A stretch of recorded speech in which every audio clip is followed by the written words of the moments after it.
여기가 무릎이 닿기도 전에 성경 말씀이 해결된다는 곳인가요? 네, 맞습니다.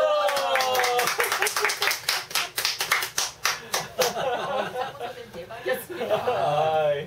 실력이 아주 좋습니다. 이것이 바로 그것입니다. 기타가 있어야 되는데 딩딩딩딩딩 하면서 기다리십시오. 서진지 자매님 기타를 배우고 있습니다. 그렇습니다. 예, 안녕하십니까. 오늘은 12번째 시간.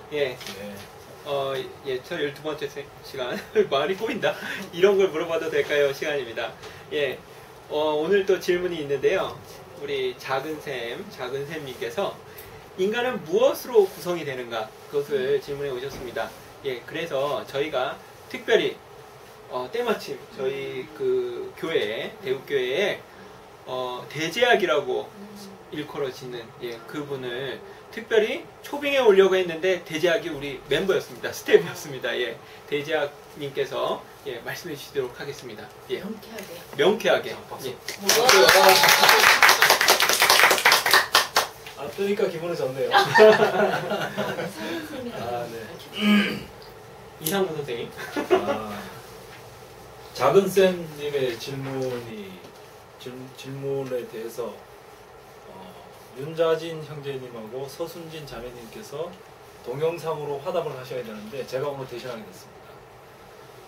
인간은 무엇으로 이제 구성되어 있는가 하는 질문인데 여기에 대해서 그 2분설과 3분설이 있습니다. 근데 이제 2분설은 영혼과 육으로 이제 구성되어 있다는 설이고요. 그 3분설은 영과 혼과 육 세 부분으로 이제 구성되었다고 하는 설이지요. 그런데 성경에서 2분설과 3분설에 대한 여러 구절이 나오는데 이것을 가지고 한쪽에서는 2분설로 구성이 되어 있다라고 주장을 하고 있고요. 또 한쪽에서는 3분설로 구성이 되어 있다고 주장을 하고 있고, 또 어떤 사람들은 둘 다 맞다 이렇게 주장하고 있는 분들이 있습니다. 그런데 2분설과 3분설에 대해서 어느 한쪽을 주장할 것이 아닌 것이, 사도 바울 같은 경우에는 2분설과 3분설을 다 사용하신 분이 됩니다. 그래서 어느 한쪽을 일방적으로 주장하는 것은 사도 바울님을 잘 모르고 하시는 말씀이 아닌가 싶고요. 그리고 사실 초대교회에서는 사도들 간이나 또는 교회 안에서 사람이 2분설로 구성되어 있다, 3분설로 구성되어 있다 하는 것에 대한 논쟁이 없었습니다. 이것은 한참 시간이 지난 뒤에 그 기독교 역사 속에서 생긴 그런 문제인데, 그런데 이제 이것을 가지고 오늘날에도 많은 문제가 되고 있습니다. 그렇지만 이제 2분설이든지 3분설이든지 이제 어느 한쪽을 주장을 하게 되면 이게 문제가 되는 게, 왜 그러냐면 2분설이 100% 틀린 것도 아니고 또 3분설이 또 100% 맞는 것도 아니기 때문에 그렇다는 것이죠. 그렇지만 이제 성경에서는 분명히 다 양쪽이 나오기 때문에 어느 한쪽이 일방적으로 틀렸다고 할 수 없는 문제죠. 그리고 이제 일방적으로 이제 한쪽이 틀렸다고 또는 한쪽이 맞다고 주장을 하게 되면 반대로 상대방은 이제 틀린 쪽이 되는 것이니까 문제는 이제 분열이 생길 수밖에 없다는 것이죠. 같은 예수를 믿는 같은 기독교인으로서 이제 분열이 생길 수밖에 없고, 이것이 이제 극단적으로 가게 되면 또 사람을 이제 죽이게 되는, 권력을 쥐게 되면 사람을 죽이게 되는 그런 경우가 이제 생긴다는 것이죠. 그러니까 이것은 기독교 역사가 지금까지 이제 증명하고 있는 그런 역사가 있습니다. 그래서 이제 교회 분열의 역사를 이제 피해 역사라고도 이렇게 말할 수가 있죠. 왜냐하면 분열이 될 때마다 많은 사람들이 죽어나갔기 때문에 그렇다는 것입니다. 그런데 이제 이 영이라는 것이, 여기서 문제는 이제 영이거든요. 육에 대해서는 별로 이견이 없어요.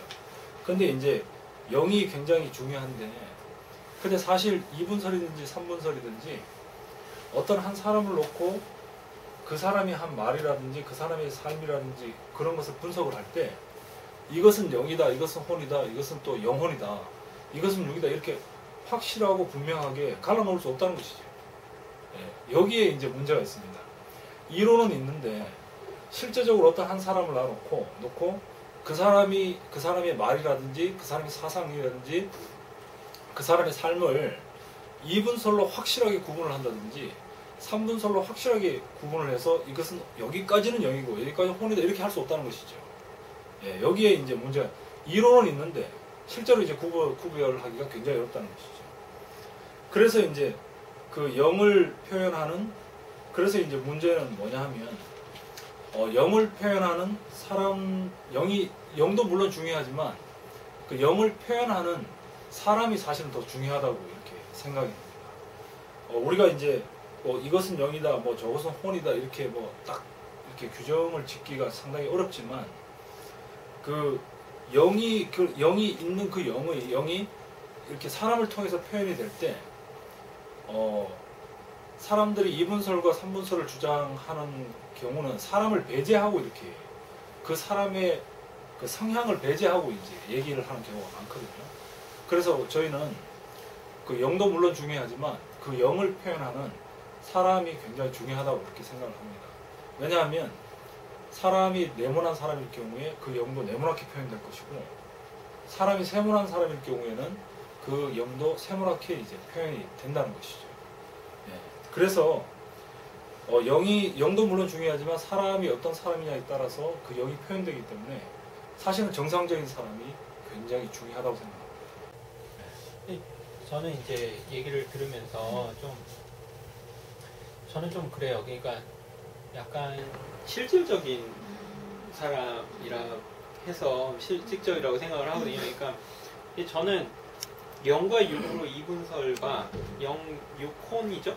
예, 그래가지고 이걸 나누면은 그러니까 2분설을 믿어서 어떤 게 나오고 3분설을 믿어서 뭐가 다르죠? 그러니까 뭐가 나오는 아웃풋이 다를 때 뭐가 있는가?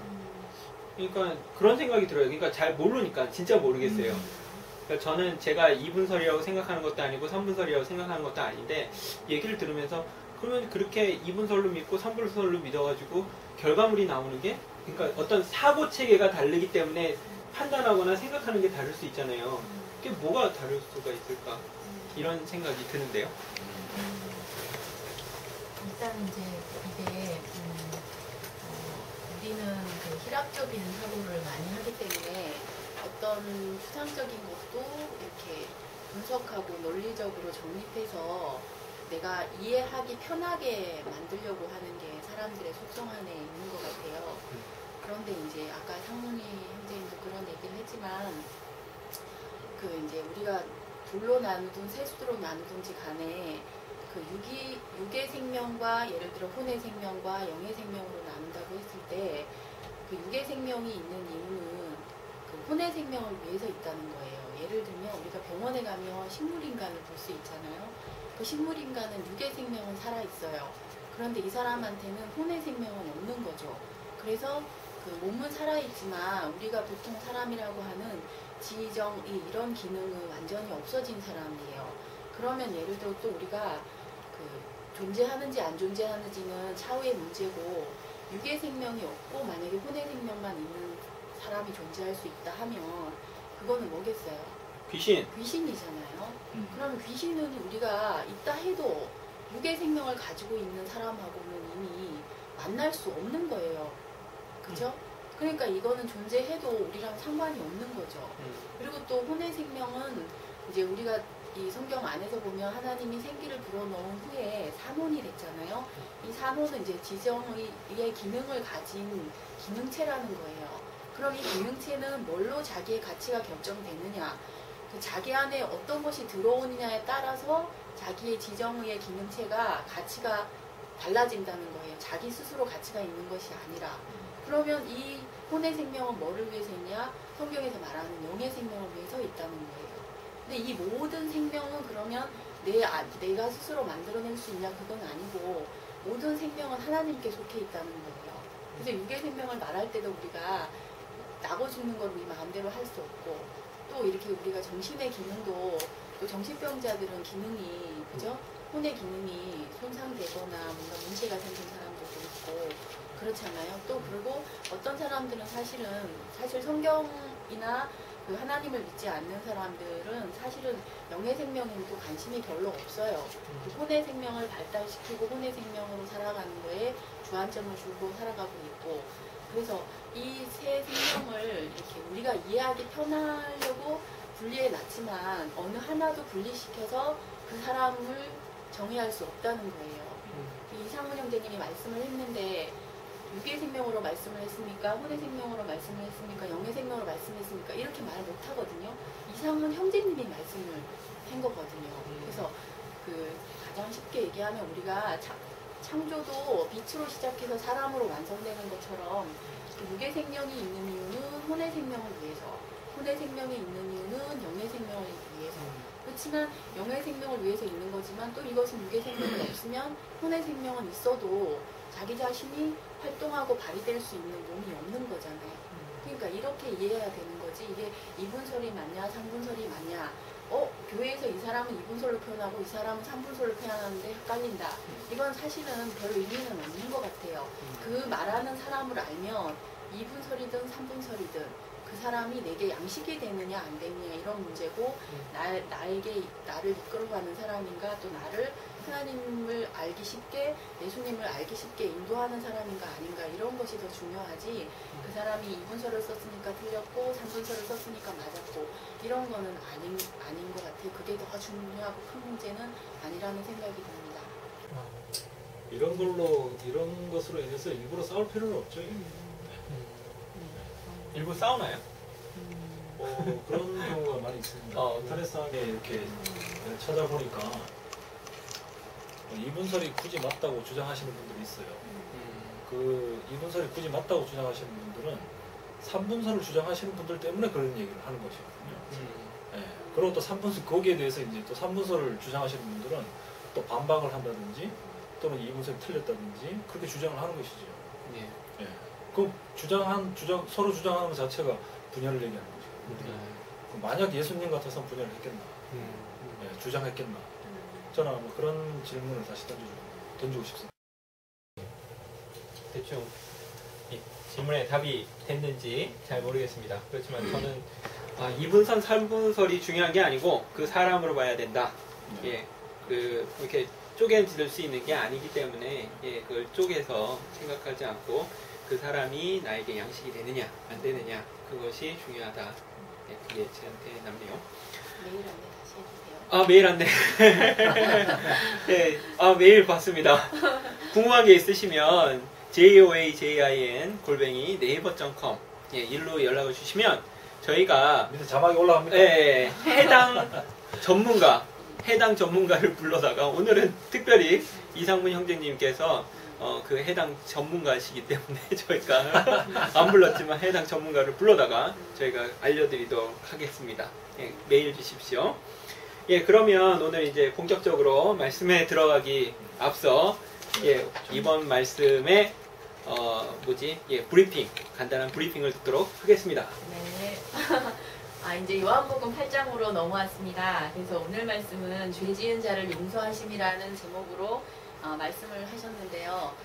이제 목사님이 여기서 말씀하셨던 것처럼 7장까지는 그 생명의 공급자로서의 예수님이 제시되고 있는데 8장 이후부터는 예수님 자신이 생명이 되셨다는 걸로 이제 말씀을 시작하고 있고요. 이 첫 번째에 이제 죄 지은 자를 용서하시면서 죄가 등장하게 되는데 이것이 성경에 후에 삽입되었다. 뭔가 어떤 필요와 의도가 생겨서 삽입이 되었다. 이렇게 이제 말씀하셨는데요.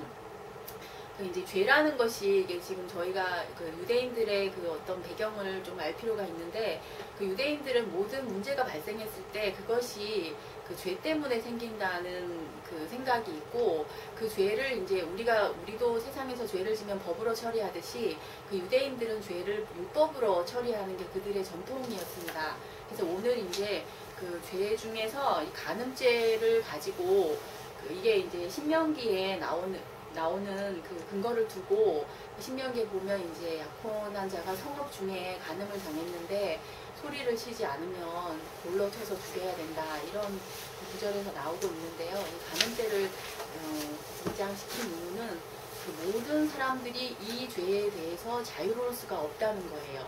사람으로 태어나면 자라고 2차 성징이 세고 하면서 그 성이라는 것이 굉장히 중요한 문제로 대두되고 있는데, 그래서 이 죄만큼은 모든 사람이 자유로울 수가 없다는 거예요. 그래서 이 문제를 대두시켜서 그 율법으로 여자를 그 죽이려고 하는 사람에 대해서 그 예수님은 이제 이 여자를 살리게 되는 얘기가 나오거든요. 그래서 그 탁월한 해석은 우리가 보통은 그 사람들이 가늠한 자를 살렸다 여기서만 끝났는데, 오늘의 탁월하신 점은 그 가늠한 여자만 살릴 뿐 아니라 그 돌로 치려고 왔던 사람들을 돌려보내면서 그 사람들도 그 율법에 대해서 평생을 살아가는 동안에 한 번이라도 율법에 대해서 죄를 안 지을 사람이 없다는 거예요. 그러면 돌을 쳤을 때 그 사람들은 그 율법으로부터 자유로울 수가 없고 언젠가는 또 그 여자처럼 죽임을 당할 수 있는 상황이 올 수 있는데, 그 사람들에게 돌로 치지 않고 돌려보냄으로 말미암아서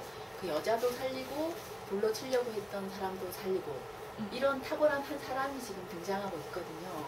그래서 이 사람을 제시하면서 그 어떤 사람이 그러면 가늠한 여자도 살리고 돌로 치려는 사람도 살리는가? 그 사람은 그 하나님이 창조하시고 구속하시고 구원하시기 때문에 하나님이 생명을 중요하게 생각하기 때문에 하나님이 살릴 수 있다는 것인데, 구체적으로 이 여자는 오늘 그 예수님으로 인해서 살아난 한 여자로 등장하고 있는 것이거든요. 그래서 이것이 굉장히 중요하다는 거예요. 그래서 이 말씀을 들으면서 여러분들이 왜 이 여자가 예수님을 주님이라고 할 수밖에 없었는지, 분명히 하나님이 아니잖아요. 자기들과 같이 살았던 한 사람인데 이 사람을 어떻게 주님이라고 하고 하나님이라고 하고 구원자라고 했는가, 이것을 여러분들이 아신다면 오늘 말씀을 굉장히 그 맛있게 먹은 것이 아닐까, 저는 이렇게 생각을 합니다. 예, 너무 좋아합니다. 예.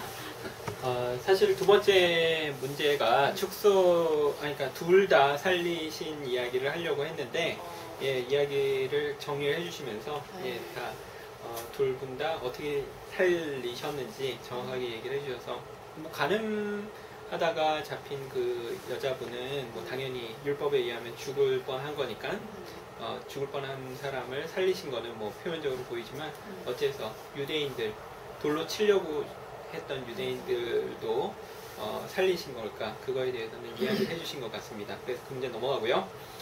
세 번째, 여기서 보면은 죄에 대해서 이야기가 나오는데 특별히 간음죄가 나오거든요.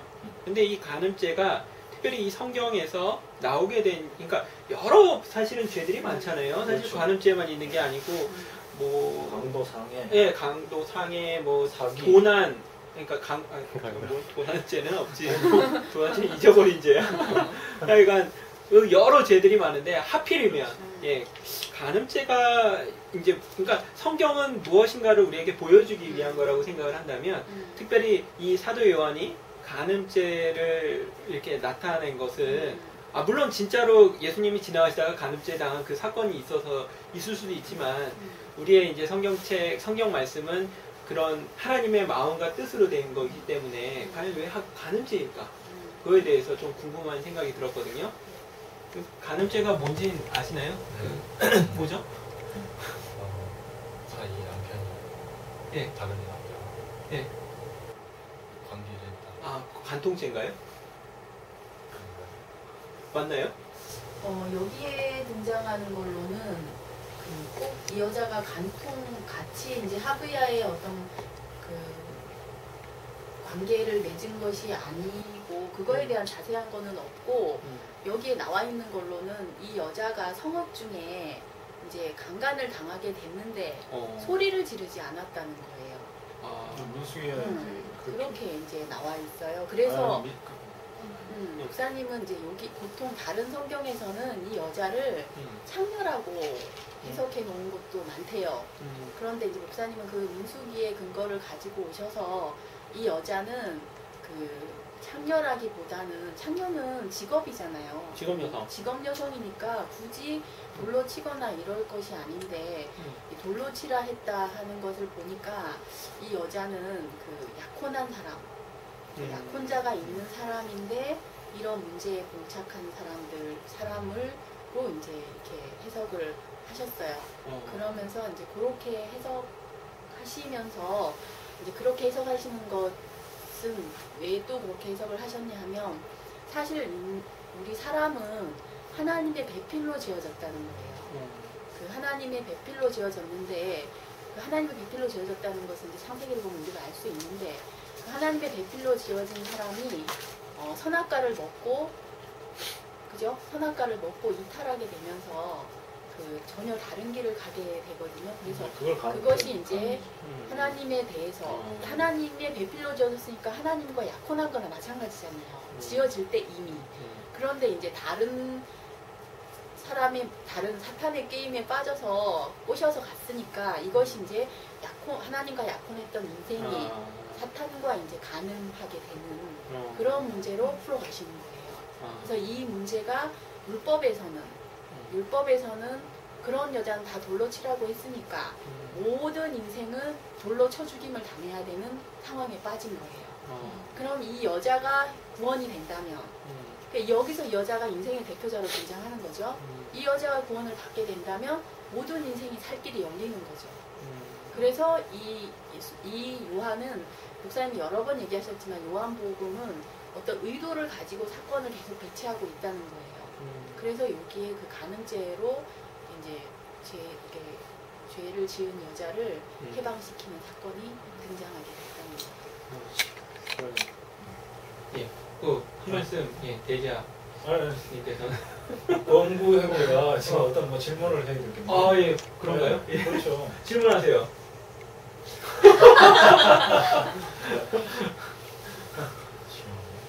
지금 이야기가 통하나요? 간음죄를 했으니까 왜 굳이 여기서 간음죄가 이제 나와야 되는가? 이제 그거에 대해서 이제 얘기를 했죠. 예. 그 질문 뭔 질문을 해야 되지? 원수형 때는 이 말씀을 듣기 전에는 내가 가늠한 인생이라는 생각을 해본 적이 있을까요? 그 여자처럼. 그렇죠, 없죠. 그런데 이 말씀을 들으니까 그러면은 그럴 수도 있겠다라는 생각은 드나요? 네. 솔직히. 네.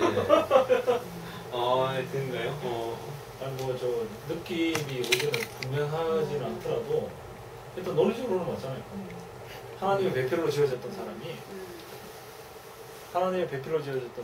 지금 그 선악을 아는 실과를 먹고 사탄을 따라갔다. 그럼 그게 간음이라는 거예요. 양다리 고쳤어요. 그러니까 저는 생각할 때 그런 거보다는 그렇게 하면 좀 안 나올 것 같고 그 주인이 없었는데 그러니까 주인이 없다. 그러니까 내 인생에 있어서 그러니까 그냥 무슨 유아독존처럼 나 혼자 딱 이렇게 서 있다. 그러니까 누구도 없다. 이게 그런 인생인데 그게 이제 그 하나님, 예수님이라는 그 존재를 잊어버린 존재인 거지. 잊어버린 존재. 근데 사실 우리는 사탄이라는 걸 생각하고 살지는 않잖아요. 예, 그러니까 없는 존재였는데 그게 하나님을 알게 되면서 내가 주님을 몰랐었구나. 예, 그렇게 생각되지는 않을까. 저는 그런 생각이 듭니다. 그렇습니까? 네. 예, 아주 좋습니다. 예, 잘 권구 형제가 이해를 잘 했으므로 아주 만족스럽게 다음 문제로 들어가도록 하겠습니다. 오늘 진도가 잘 나가네요. 예, 아주 좋습니다. 예, 이스라엘의 하나님 그리고 히랍인의 하나님, 히랍의 하나님 이렇게 해서 그게 어떻게 다를까 하는 그런 저는 좀 생각이 들었어요. 이번 주 말씀에 목사님께서 이스라엘의 하나님과 히랍의 하나님에 대해서 이야기 많이 하셨거든요. 혹시 그 범구 형제는 히랍이라는 것이 뭔지 아시나요? 히랍. 잘 모르겠어요. 히랍이라는 거 처음 들어보시나요? 많이 들어봤는데 히랍의 하나님? 히랍이 뭔죠? 히랍. 히랍인. 히랍. 히랍이 뭐지? 아세요? 오는 지역. 지역. 그러니까 잘 모르는 거지. 네. 히랍이 뭔가요? 히랍에 대해서 설명해 주실. 예. 짜잔. 대제하기님께서. 저는 여기에 대해서 저 힐압은 그리스 문화를 얘기하는 거죠. 아. 그래서 힐압인 하면 그리스인들을 얘기하는 것이죠. 아, 히람 문화권이 그렇죠. 그리스 문화, 그리스. 그래서 이 사람들은 독특한 취향을 갖고 있어요. 음. 왜냐하면 이 사람들은 어떤 것을 형상화시키는 걸 굉장히 좋아해요. 아. 그래서 그림이 발달하고 조각품이라든지 그런 것들이 발달했고요. 음. 그리고 또 이 사람들의 신관이 있어요. 신관. 그 신관이 있는데 이 사람들의 신은 데오스라는 신이죠. 다신교 아닌가요? 다신교? 예, 맞아요. 다신교인데 음. 이 사람들은 어떤 그 신에 대한 어떤 특징이 있어요. 특징은 완전 무결한 자, 어떤 대단한 능력을 가지시고 그리고 인간과는 차원이 다른 어떤 존재. 아. 예, 이런 신관을 가지고 있죠. 아. 예, 히랍인들이. 그리스 로마의 네, 그렇죠. 그리스의 로마 신화. 로마 신화. 그래서 그리스 로마 신화에 나오는 그 신들은 음. 다 어떤 뭐 절대적인 능력을. 어떤 능력을 갖고 있다든지 음. 인간과는 차원이 다른 어떤 음. 그런 것들을 이제 갖고 완전 무결한 어떤 그런 면을 갖고 있다는 것이죠. 음. 그런데 이제 히브리인들의 그러니까 그런 신들은 한편으로 보면 인간은 신이 될 수 없고 신은 인간이 될 수 없는 어떤 객관적인 존재로 이제 있는 그런 신들을 얘기하는 것이죠. 이것이 이제 히랍인들의 신관이라고 합니다. 아. 네. 그러면은 그런 그 히랍의 하나님이라는 건 결국은 그리스 신화에 나오는 그런 신의 그 하나님이라고 하는데 사실 저는 어떻게 보면은 우리 문명 지금 문명이 그리스 로마 문명이 아닐까 그렇죠. 그때서부터 네. 그렇기 때문에 계속 우리들이 생각하는 게 그 바탕으로 그러니까 그리스 맞습니다. 로마 그 문명이 바탕이 있기 때문에 결국 모든 학문이 거기서 파생이 됐고 모든 학문이 나왔으니까 그러니까 우리가 생각하는 그 하나님에 대한 것도 예, 그 로마와 그리스 그들의 생각을 바탕으로 해서 이해를 한다는 거잖아요. 그러면 도대체 이스라엘의 하나님은 그러니까 이건 또 뭐라 히브리인들의 하나님이라고 그래야 되나? 그렇죠. 예, 또 비슷합니다. 히르브리 히랍. 예? 히브리. 그들의 하나님은 무엇이 다른 걸까요? 그러니까 암만 해도 지역도 다르고 문화도 다르니까 완전히 다른 어떤 컨셉, 다른 생각을 갖고 있겠죠? 예.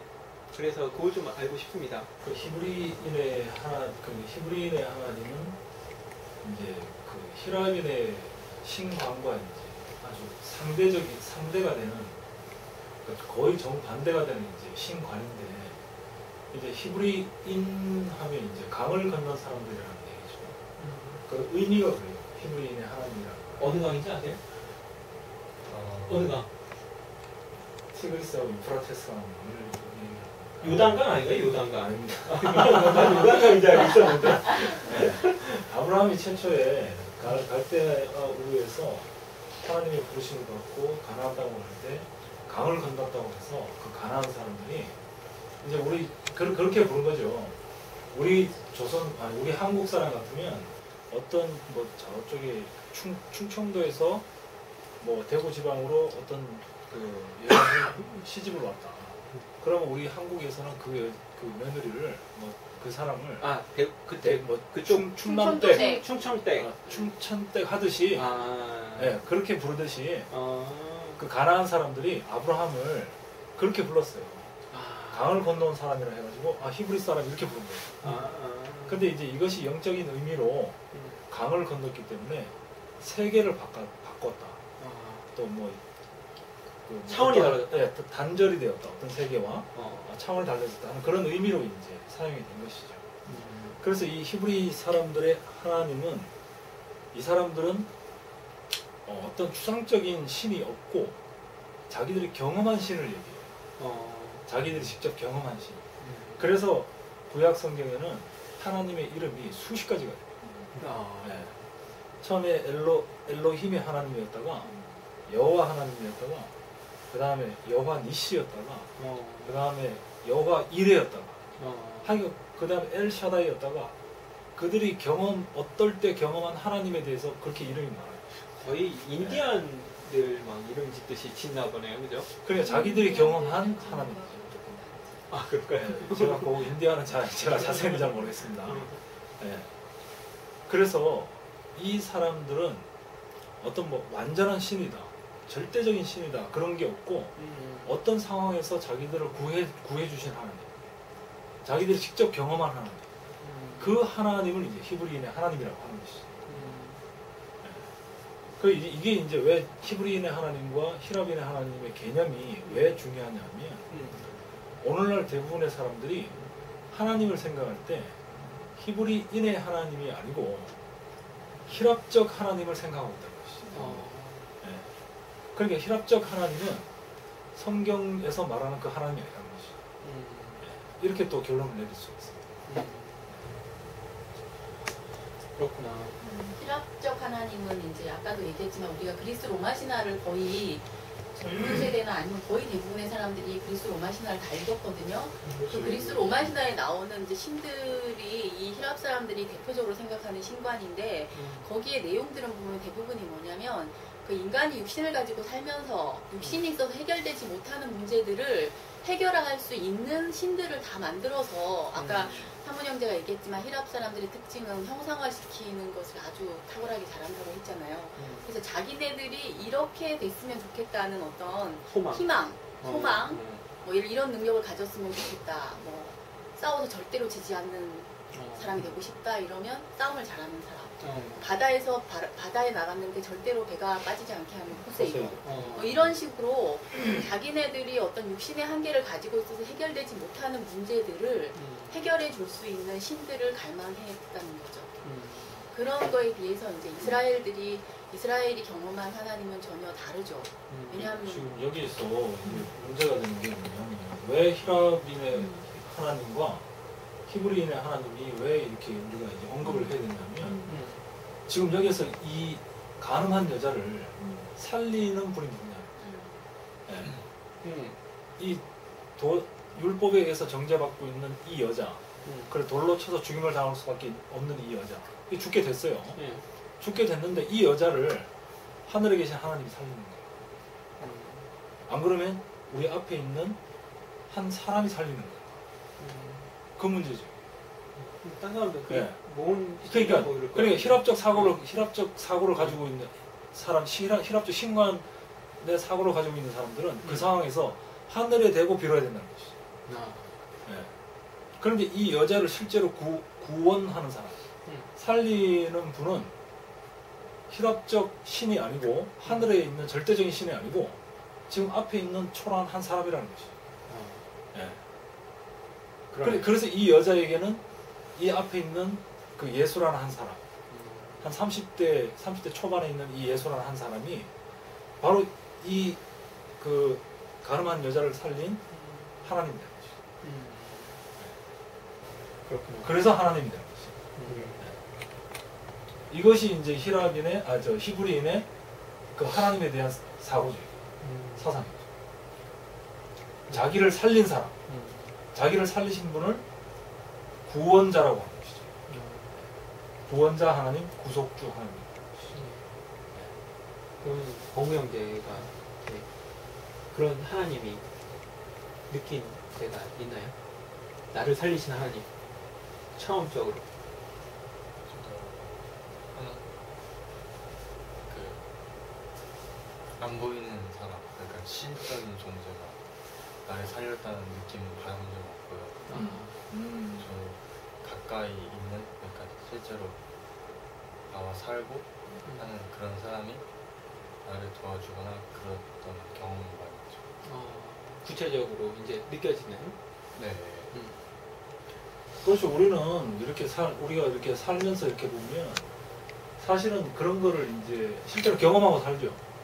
네, 어떤 경우냐면 우리가 지금까지 이렇게 온 것은 아기 때부터 이렇게 올랐을 거 아니에요.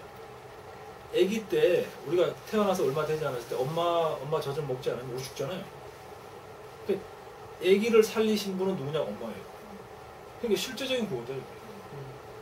그렇죠. 아기에 대해서는 아기를 살리고 키우고 모든 것이 되시는 분은 누군가?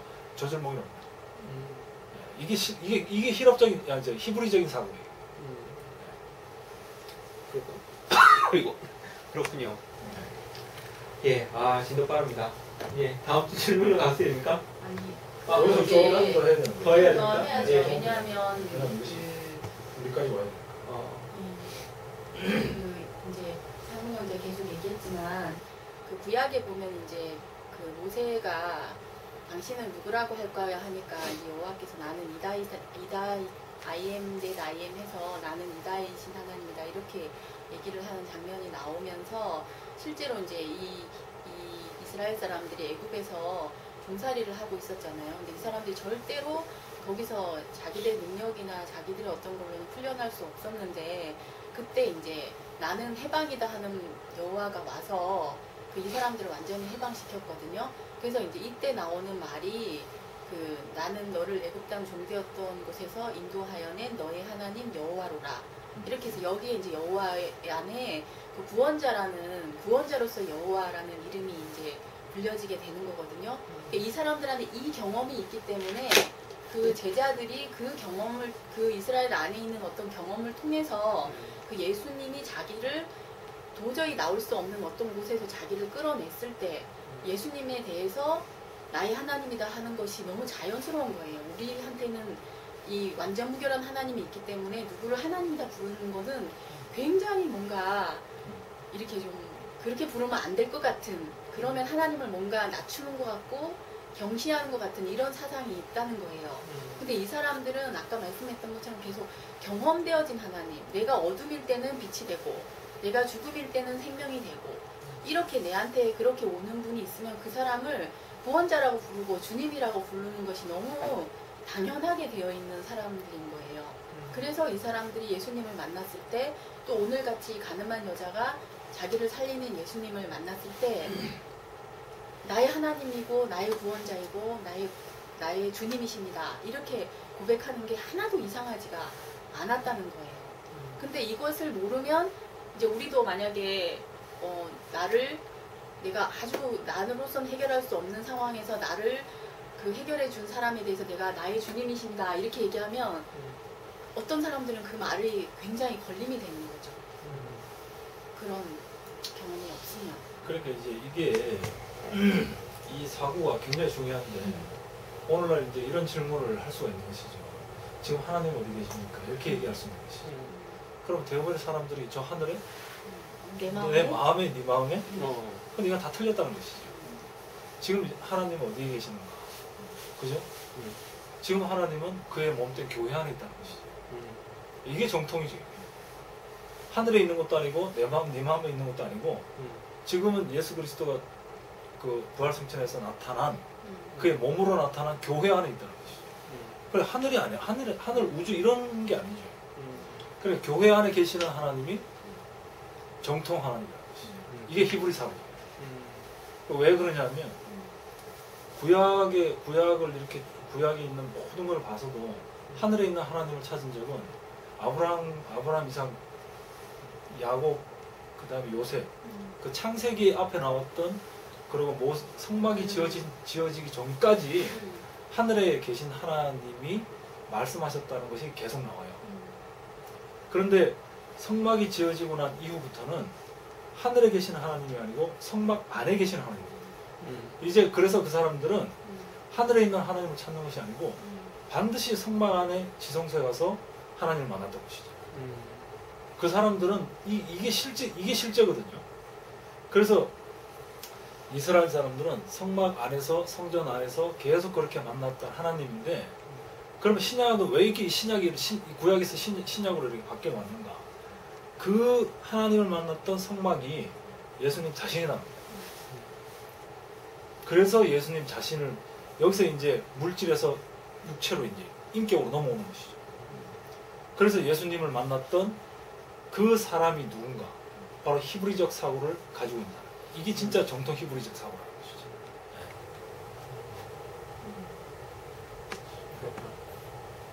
어떻게 이해가 잘 되십니까? 아니 우리도 솔직히 얘기하면 하늘에 계신 하나님이 어떤 분인지 잘 몰라요. 좀 솔직히 얘기를 하면 그분이 뭐 어떻게 생긴 분인지도 모르고 어떤 능력을 행하시는 분인지도 모르고 뭐 어떤 분은 경험해 보신 분도 있지만 저는 한 번도 경험을 해본 적이 없거든요. 그러니까 어떤 분은 알고 있지만 어떤 분은 모르고 또 안다 하더라도 그게 진짜인지 아닌지 모르고 그냥 모호한 것이지. 예.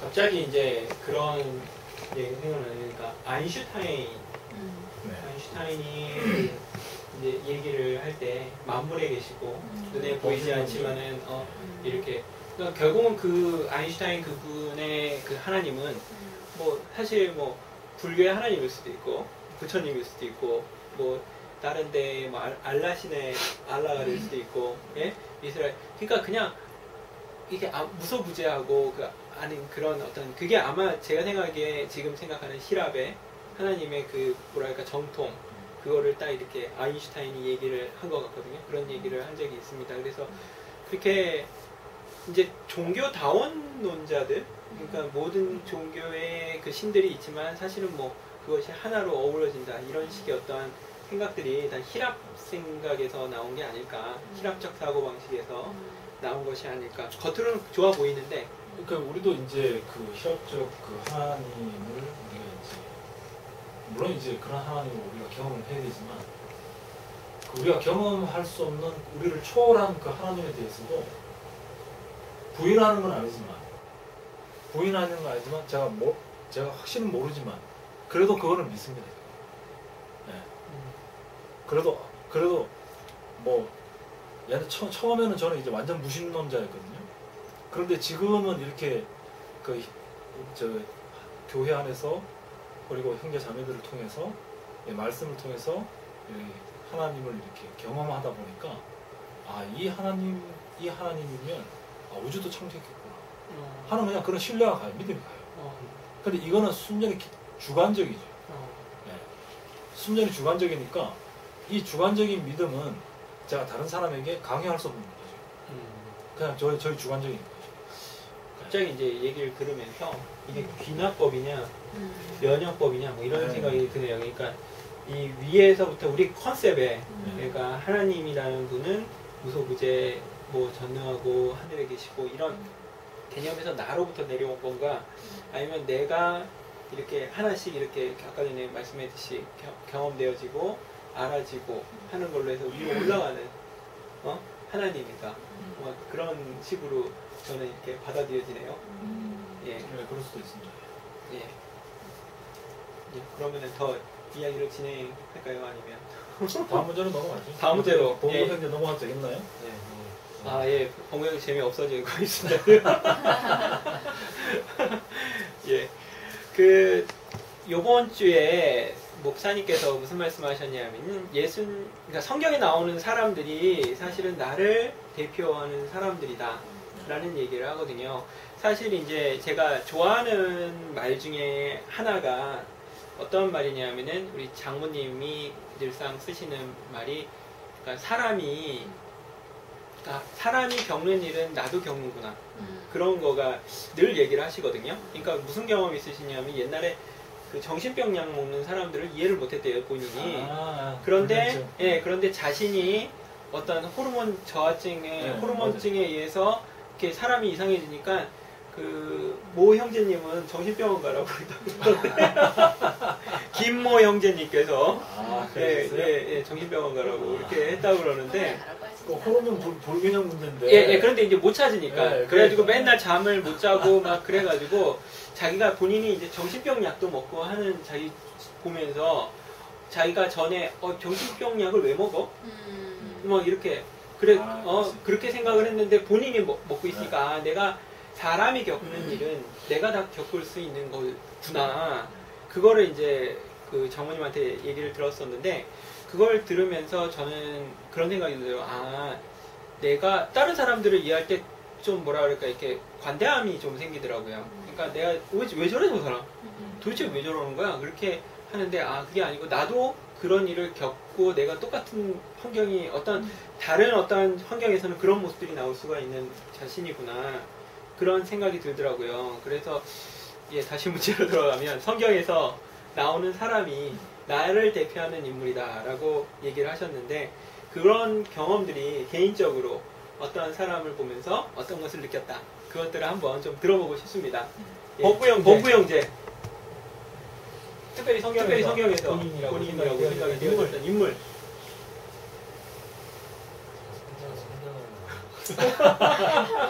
성경을 안 본 거예요? 못 본 거예요? 안 본 거. 안 본 거예요? 특별히 없나요? 그런데? 좀 말씀 좀 해주세요. 그 롤 모델. 어떤 많은데 아브라함, 요셉, 야곱 보통 야곱 많이 닮았다고. 아니 꼭 성경 인물이 아니더라도 야 저 사람이면 내가 따라갈 만하다. 그러면 저 사람 뭐 그런 거 있나요? 롤 모델? 뭐 롤 모델이라고 할 수 있나요 그게? 지금 대표한다는 얘기가? 롤모델이라기보다는 네. 뭔가 저 사람이 내 모습이구나. 저 사람이 바로 나구나. 나도 저럴 수 있겠구나. 그러네. 나도 저런 경험이 있는데 뭐 이런 거. 혹시 예수님에 대해서 저 사람이 그런데 여기에서 대표한다는 말은 나도 저런 경우 나도 저랬지 하는 그런 게 아니지 싶은데. 그래요? 아니 이제 예를 들면 대표한다는 얘기는 아브라함 이제 경험 안에서 일치될 수도 있고 또 아니면 다른 의미도 될 수 있는데 예를 들면 이제 우리가 아브라함을 되게 막연하게 생각하다가 목사님이 이제 아브라함이라는 것은 이제 본토 친척 아베 집을 떠나서 누군가의 부름을 받아서 왔다 이러면 그때 우리가 보통 교회에서 저 사람은 내 아브라함이에요 이렇게 표현할 때 그 말들이 그 사람이 꼭 그때 옛날에 살았던 아브라함이라서 그 말을 하는 게 아니고 그 아브라함과 똑같이 나를 누군가 불러내준 사람이기 때문에 그 사람을 아브라함이라고 부르는 거. 뭐 그런 건 경험 있잖아요. 그죠? 예를 들면 공구 형제는 교회랑 전혀 상관없이 살았는데 엄마가 교회로 데려왔어. 아브라함이요. 그러면 엄마가 아브라함의 역할을 한 거니까 그럼 아브라함 경험 안에서 발견될 수도 있고 뭐 이런 얘기를 지금 물어보는 것 같아요. 의도가. 그렇죠. 맞죠? 예. 네. 그러면 서순진 자매님. 저는 이제 교회 생활하면서 그런 경험들이 굉장히 많았어요. 심지어는 가론유다로 제 자신이 보여질 때도 정말 있었고, 그래서 그 가론유다는 결국 이제 성경에서는 십자가에 먹혀서 죽죠? 아니죠. 자살했죠. 자살했는데 저도 그때 이렇게 그 경험 안에서 가론유다가 죽을 수밖에 없었겠구나 이렇게까지 경험되었던 적도 있는데 오늘은 이제 이 말씀을 하셨으니까 오늘은 저는 정말로 오늘 이 말씀을 들으면서 가늠한 여자 안에서 제 자신이 너무 명백하게 발견되어집니다. 정말로. 저도 이렇게 처음에 목사님 만나서 내 인생이 굉장히 이렇게 그 가늠한 여자로 발견되는 경우가 굉장히 많았던 것 같아요. 왜냐하면 원래 남편이 있는데 원래 남편을 버리고 항상 딴 남편을 갈망했으니까 뭐 육신 안에서도 그렇고 왜냐하면은 육신 안에서도 실제로 그랬어요. 육신 안에서도 그렇고 뭐 영안에서는 뭐 어찌 됐든 간에 그래서 이 여자의 얘기가 특히나 이 자매님들은 굉장히 공감을 많이 할 거예요. 훨씬 더 쉽게 공감이 될 거라는 생각이 들고 오늘 이제 또 목사님이 단순히 여자의 문제가 아니고 이 여자의 문제를 인생의 문제로 이제 해석을 하셨잖아요. 근데 딱 맞잖아요. 제가 아니다 할 수 없게 너는 딱 요 여자인데 그 요 여자를 죄에서 해방시키고 죄의 속박에서 해방시켜서 자유를 줄 수 있는 사람은 누구냐? 이걸 이제 얘기하셨는데 우리한테 그 경험이 있잖아요. 내가 꼼짝달싹할 수 없는 이 상황에 봉착했을 때 나에게 그 한마디 말로 뭐 이를테면 유명한 걸로는 사방이 막혀도 하늘은 열려있다. 뭐 이 말 앞에서 모든 절망하던 인생들이 희망을 얻는 것처럼 저도 그 자리에서 희망을 얻었던 적도 있고 그래서 오늘 저는 이 여자가 바로 내 인생으로 오늘의 대표자, 나의 인생의 대표자라고 발견이 됩니다. 근데 사실은 지금까지 우리가 요한복음을 이렇게 쭉 해오면서 그 요한복음 2장에서부터 시작해서 그 모든 장면들이 1장에서도 역시 마찬가지죠. 1장에서도 역시 마찬가지. 2장에서부터 그 물이 포도주로 변한 사건, 그 다음에 뭐 신랑이 없는 잔치집 2장에서 그렇죠? 3장에서 니고데모가 나오잖아요. 부인했던 뭔데 그게 다시 태어나는 게 뭔데? 4장에서 그 목마른 여자, 5장에서 38년 된 그 병자 일어나라 하니까 일어나서 걸어갔다 하는 이런 모든 것들이 사실은 우리 인생을 다 대표하는 것이지. 그리고 또 오늘 요한복음 8장에서는 이 구도가 아주 너무 이렇게 선명해요. 이게. 왜 그러냐면 여기 누구냐면 이 여자는 구원받아야 될 대상이잖아요. 그 죄를 지은 여자고 구원받아야 될 대상. 예수님은 구원하시는 구원자시고 그 옆에는 유대인들, 바리새인들과 서기관들이 이게 죽이려는 사람들이에요. 이 구도가 딱 맞거든요. 이게. 그 나는 여기에서 어디에 속하냐 이거. 그 나는 그러니까 이 가늠한 여자와 구원받아야 될 사람과 구원자와 그다음 정죄하는 사람이 이 사람이 모든 인류를 대표하는 것이죠. 그 여기에서 포함이 안 될 사람이 아무도 없는 것이죠. 사실 이건 우리 얘기예요. 아멘. 네. 그러면 내가 구원자가 아니고 내가 구원자가 아니고 내가 정죄하는 사람이 아닌 것 같으면 넌 당연히 나는 그거죠. 구원받아야 될 사람. 이게 단순하게 뭐 가늠했다 안 했다 이 얘기가 아니고 예? 나는 구원받아야 될 사람이야. 그러면 구원받아야 될 사람은 난 누군가? 그 예수를 절대적으로 필요한 사람. 나를 구해줄 사람. 예. 그러니까 이게 우리 현실 안에서 어떤 것이냐면 우리 아주 쉬워요 이게. 왜 그러냐면 나는 교회가 없으면 못 살거든. 일렬로 교회 안 오면 못 살아요. 교회가 나의 구원자지. 없으면 안 되니까. 그럼 거기서 또 교회라고 해가지고 말씀이 없으면 되나요? 그럼 말씀이 있잖아요. 그럼 말씀이 또 나를 살리잖아. 그게 또 구원자죠. 또 형제 자매들의 표현이 또 있잖아요.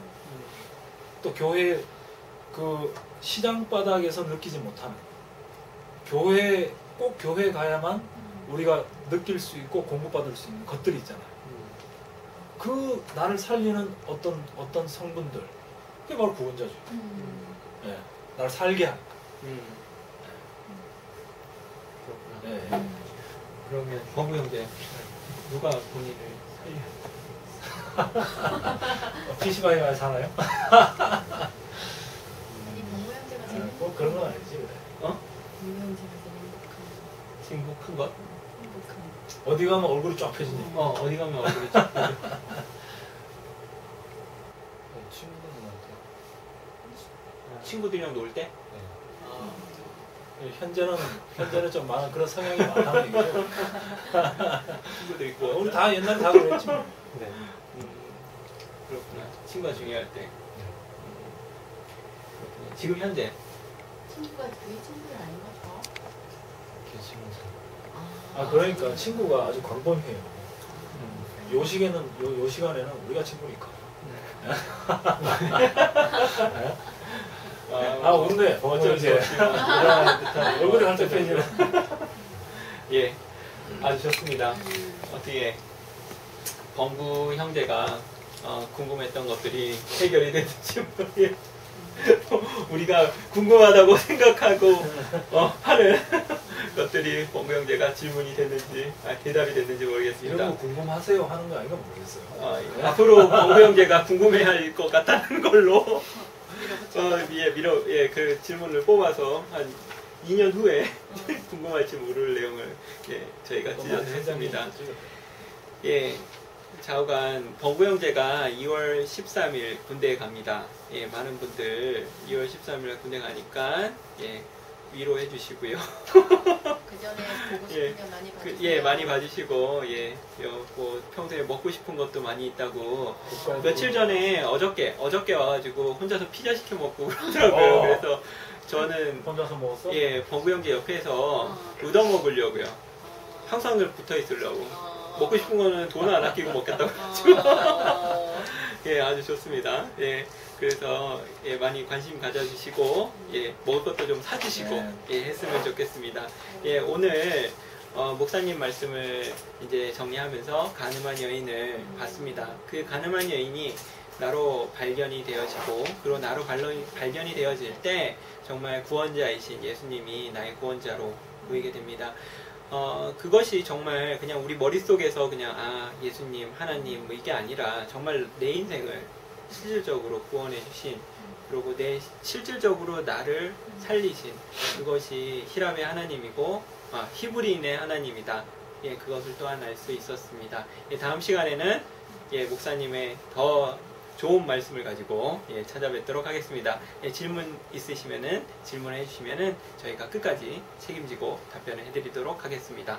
AS 되니까 작은 샘님께서 이게 질문이 답이 안 된다 싶으면은 다시 메일을 보내주세요. 저희가 다시 준비하겠습니다. 아멘. 네, 그러면 다음 시간에 또 뵙도록 하겠습니다. 예, 지금까지 시청해주셔서 감사합니다. 아 진짜 잘했지? 무릎하기 예. 전에 대답이 됐습니까? 깔끔하게 끝났습니다. 예. 아이, 잘했어.